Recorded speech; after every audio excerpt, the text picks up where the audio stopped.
Viewers, welcome to metro style. வீடியோக்குள்ள போறதுக்கு முன்னாடி மெட்ரா ஸ்டைலை சப்ஸ்கிரைப் பண்ணாதவங்க சப்ஸ்கிரைப் பண்ணிட்டு கொஞ்சம் சப்போர்ட் பண்ணுங்க. வாங்க வீடியோக்குள்ள போகலாமா? ஒரு வழியா கார்த்தி வந்து ரேவதி கையில மோதிரத்தை போட்டு விட்டுட்டாங்கப்பா. இப்போதான் நிம்மதியா இருக்கு. இதை தொடர்ந்து அடுத்தது என்ன நடந்துச்சுன்னு ஆர்வமா இருக்கீங்களா? ரேவதி கையில மோதிரம் போட்டு விட்டது கார்த்தி தான்ற விஷயம் சூர்யாக்கலாக்கு தெரியும், மருதுக்கு தெரியும், ஈஸ்வரிக்கு நல்லாவே தெரியும். சாமுண்டீஸ்வரி வந்து கார்த்தி மேல ரொம்பவே பயங்கர கோவத்துல இருக்காங்க. ச்சே, இந்த தடவையும் இவனை ஜெயிச்சிட்டானே. இது வரைக்கும் அவனோட விஷயத்துல நான் தோல்வியை மட்டும் தான் பார்த்துட்டு இருக்கேன். ஆனால் இந்த விஷயத்தை பொறுத்த வரைக்கும் நான் தான் ஜெயிப்பேன்னு உறுதியாக இருந்தேன். ஆனால் இந்த விஷயத்துலையும் எனக்கு தோல்வி மட்டும்தான் கிடைச்சது அப்படின்னு சொல்லிட்டு ஈஸ்வரி ஒரு பக்கம் புலம்பிட்டு இருக்காங்கப்பா. பாவம் ஈஸ்வரி, லாஸ்ட்ல உங்களை இப்படி புலம்ப விட்டுட்டாங்களே. ஈஸ்வரி வந்து ச்சே, நம்ம நினைச்சு பார்க்காத அளவுக்கு இப்படி பண்ணிட்டானே அப்படின்னு சொல்லிட்டு கார்த்தியை போட்டு திட்டிட்டு இருக்காங்க.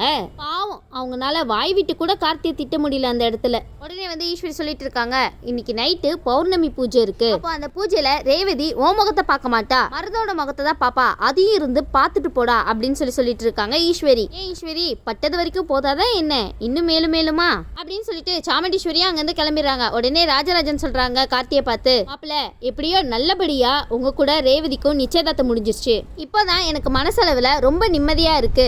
நானும் ரொம்ப கவலைப்பட்டேன், என்னோட பொண்ணு ரேவதி கையில மருதுதான் மோதிரத்தை போடுவானோ அப்படின்னு நானே கொஞ்ச நேரத்துல நினைச்சிட்டேன். ஆனா நல்ல நேரமா நீ வந்துட்ட அப்படின்னு சொல்லிட்டு இருக்காங்க கார்த்தி கிட்ட ராஜராஜன். ராஜராஜன், இப்ப மனசு நிறைவா இருக்கா? அது எப்படி சும்மா விட்டுருவாரா கார்த்தி? அது உங்க பொண்ணுதான் ராஜராஜன், அது என்னைக்குமே மாறாது. ஆனா அதை விட ரேவதி வந்து கார்த்திக்கு உயிர், அதை நீங்க என்னைக்குமே மறந்துடாதீங்க. உடனே ராஜராஜன் சொல்றாங்க கார்த்தி கிட்ட, மாப்பிள்ள அவ சொல்றதெல்லாம் நீங்க வந்து கண்டுக்காதீங்க. இனி ரேவதி வந்து உங்க மூஞ்ச பார்த்தா என்ன பார்க்காட்டியே என்ன, அதான் அவங்க ரெண்டு பேருக்குள்ளேயும் நிச்சயதார்த்தமே நடந்து முடிஞ்சிருச்சு, அப்புறம் என்ன அப்படின்னு சொல்லிட்டு இருக்காங்க ராஜராஜன். அதுக்கு கார்த்தி வந்து ராஜராஜன் கிட்ட சொல்லிட்டு இருக்காங்க, பரவாயில்ல மாமா, இதுக்கும் அவங்க ஆசைப்படுறாங்க, நான் முன்னாடி நிக்கணும்னு, நின்றுட்டா போச்சு, இதுல என்ன இருக்கு அப்படின்னு சொல்லிட்டு இருக்காங்க கார்த்தி. உடனே ராஜராஜனும் மயிலும் இதை வந்து கேட்டுட்டு ரொம்பவே சந்தோஷப்படுறாங்க. அந்த நைட்டு வந்துட்டு ஒரு பக்கம் மருதுவும் ஒரு பக்கம் சூர்யாகலாவும் வந்து ஒரு பிளான் போட்டுட்டு இருக்காங்க. மருது வந்து சூர்யாகலா கிட்ட சொல்லிட்டு இருக்காங்க, எனக்கு என்னவோ ரேவதி வந்து என்னோட முகத்தை பாப்பான்னு கொஞ்சம் கூட நம்பிக்கை கிடையாது. கண்டிப்பா இந்த தடவையா அந்த கார்த்தி ஏதாவது சூழ்ச்சி பண்ணி அவனோட முகத்தை பாக்குற மாதிரி பண்ணிடுவான் அப்படின்னு சொல்லிட்டு இருக்காங்க மருது. அடடா மருது, சூப்பர், கார்த்தியை பத்தி நல்லா தெளிவா புரிஞ்சு வச்சிருக்கீங்களே.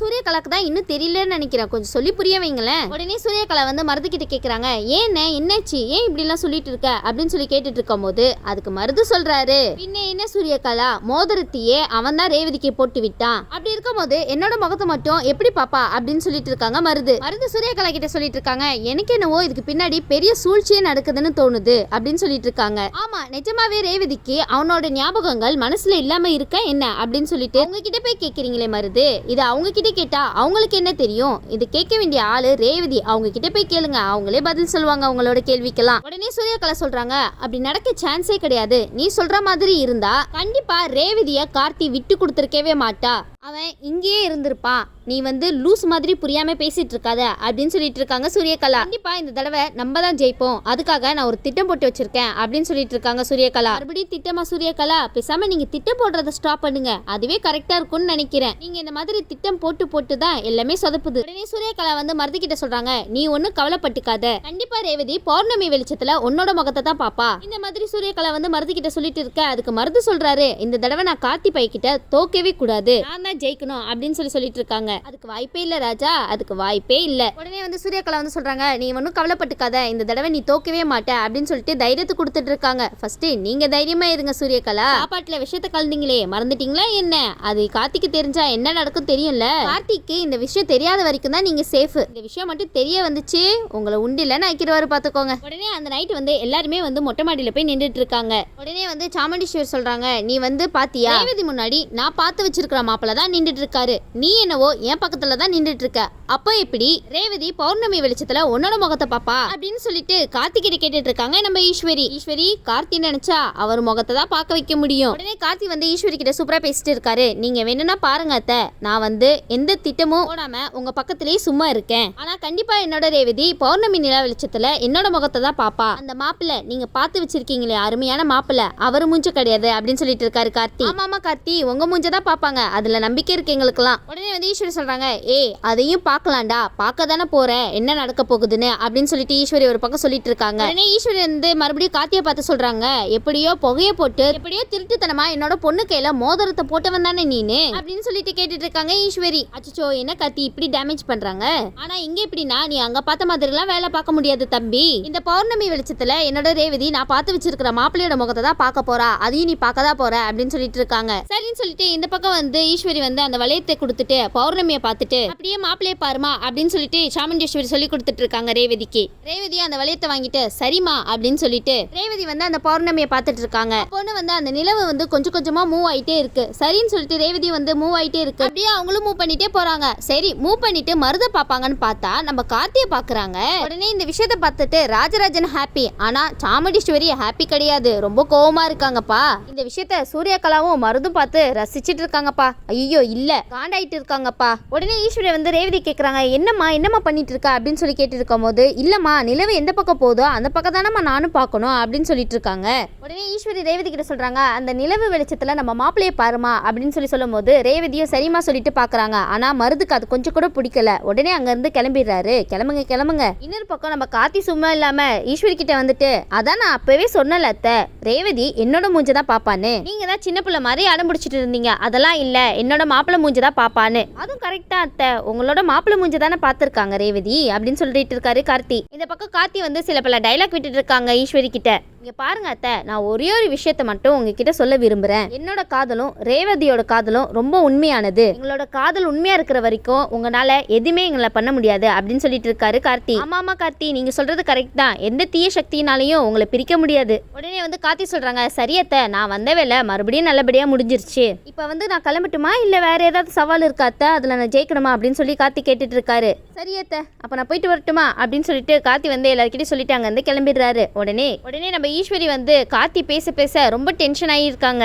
உடனே சூர்யகலா வந்து அங்கேருந்து வராங்க. என்ன ஆண்டி நீங்கள் இப்படி பண்ணுவீங்கன்னு நான் கொஞ்சம் கூட எதிர்பார்க்கவே இல்லை. சும்மா இருந்தவனை நீங்களே சீண்டி விட்ட மாதிரி ஆயிடுச்சுல, அவன் பாட்டு தானே இருந்தான். ஆனால் நீங்கள் தான் சும்மா இல்லாமல் அவனுக்கு சவால் விடுறேன், அது மட்டும் இல்லாமல் அவன் கண்ணு முன்னாடியே எல்லா விஷயத்தையும் நடத்தி காமிக்கிறேன் அப்படின்லாம் சொல்லிட்டு இருந்தீங்க. இப்போ பார்த்தீங்கல்ல அவன் என்ன பண்ணிட்டு போயிருக்கான்னு அப்படின்னு சொல்லிட்டு சூர்யகலா வந்து கத்திட்டு இருக்காங்க. உடனே ஈஸ்வரி வந்து சூர்யகலா கிட்ட சொல்லிட்டு இருக்காங்க, நான் இந்த மாதிரிலாம் நடக்கும்னு கொஞ்சம் கூட எதிர்பார்க்கவே இல்லை. இந்த தடவை நான் தான் ஜெயிப்பேன்னு ரொம்ப உறுதியாக இருந்தேன், ஆனால் அது வந்து தப்பாயிடுச்சு அப்படின்னு சொல்லிட்டு இருக்காங்க.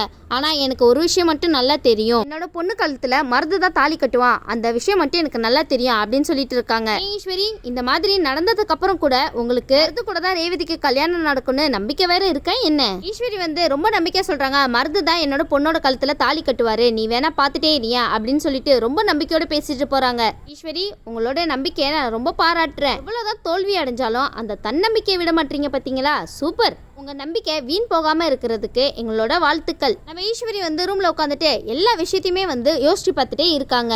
கார்த்தி வந்து கையில வளையல் மாட்டி விட்டது, கார்த்தி கொடுத்த ட்ரெஸ்ஸை வந்து ரேவதி போட்டுட்டு வந்தது, ரேவதிக்கு செயின் கொடுத்தது, அது மட்டும் இல்லாம நிச்சயதார்த்தப்போ மோதிரத்தை கார்த்தி போட்டு விட்டது, எல்லா விஷயத்தையுமே வந்து யோசிச்சு மண்டை குழம்பி போயிருக்காங்க. உடனே வந்து ரேவதி நினைக்கிறாங்க, என்னடா இது இன்னைக்கு வந்து நடந்த எல்லா விஷயமே வந்து ரொம்ப விசித்திரமா இருக்கே, ஒருவேளை கார்த்தி தான் எனக்கு கணவரா வரணும்னு அந்த கடவுளே நினைக்கிறாரோ என்னவோ அப்படின்னு சொல்லி நினைச்சிட்டு இருக்காங்க ரேவதி. ஆமா ரேவதி, நீங்க நினைக்கிறது என்னவோ ஒரு வகையில கரெக்ட் தான். இப்போ கடைசியா கூட பௌர்ணமி வெளிச்சத்துல நம்ம எம்டி சார் மூஞ்சி தான் தெரிஞ்சுது. அது மட்டும் இல்லாம யாருனாலையும் கழட்ட முடியாத விலையில கார்த்தி சார் ஈஸியா கழட்டிட்டாரு. இதுக்கெல்லாம் என்ன காரணம்? எனக்கும் எம்டி சாருக்கும் முன்ஜென்ம பந்தம் ஏதாவது இருக்குமா அப்படின்னு சொல்லி யோசிச்சுட்டு இருக்காங்க.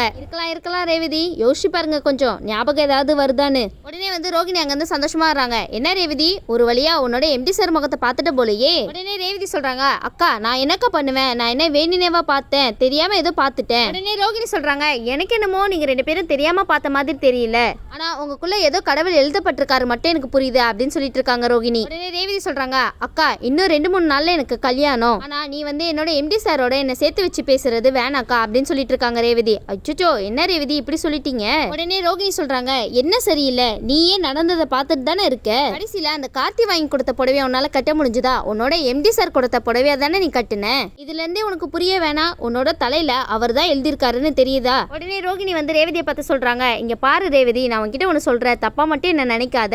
எனக்கு என்னவோ உனக்கும் அவருக்கும் ஏதோ ஒண்ணு இருக்கிற மாதிரி தான் தோணிட்டே இருக்கு. பேசாம நீ ஏன் டைரக்டா உன் எம்டி சார் கிட்ட போய் கேட்க கூடாது என்ன லவ் பண்றீங்களா இல்லையானு அப்படின்னு சொல்லிட்டு ரோகிணி வந்து ரேவதி கிட்ட கேட்டுட்டு இருக்காங்க. என்ன ரோகிணி பேசிட்டு இருக்கீங்க, இன்னும் 2 நாள்ல கல்யாணத்தை வச்சுட்டு அவங்க எப்படி இதெல்லாம் போய் கேட்டுட்டு இருப்பாங்க. உடனே ரேவதி சொல்றாங்க, அதுக்கு தான் எனக்கு தைரியமே வரலையே, இவ்வளவு நடந்ததுக்கு அப்புறம் நான் எப்படிக்கா இதெல்லாம் பத்தி கேட்பேன் அப்படின்னு சொல்லி கேட்டு இருக்கும் போது ரோகிணி சொல்றாங்க, நீ வந்து இவ்வளவு நாள் கேட்காம இருக்கிறது தான் பெரிய தப்பே. நாளைக்கு உன்னோட ஆபீஸ் போவல, போன உடனேயே நீ இந்த விஷயத்தை அவர்கிட்ட கேளு அப்படின்னு சொல்லிட்டு ரோகிணி வந்து ரேவதி கிட்ட கேட்டுட்டு இருக்காங்க. ரேவதியும் வந்து அமைதியா இருக்காங்க. சரி, நாளைக்கு போயிட்டு ரேவதி கார்த்திக் கிட்ட அவங்களோட லவ்வை பத்தி கேட்கறாங்களா இல்லையான்னு வெயிட் பண்ணி பார்க்கலாம். இந்த வீடியோ உங்களுக்கு பிடிச்சிருந்துச்சுன்னா மறக்காம மெட்ரா ஸ்டைலை லைக் பண்ணுங்க, ஷேர் பண்ணுங்க, சப்ஸ்கிரைப் பண்ணிடுங்க. தேங்க்யூ.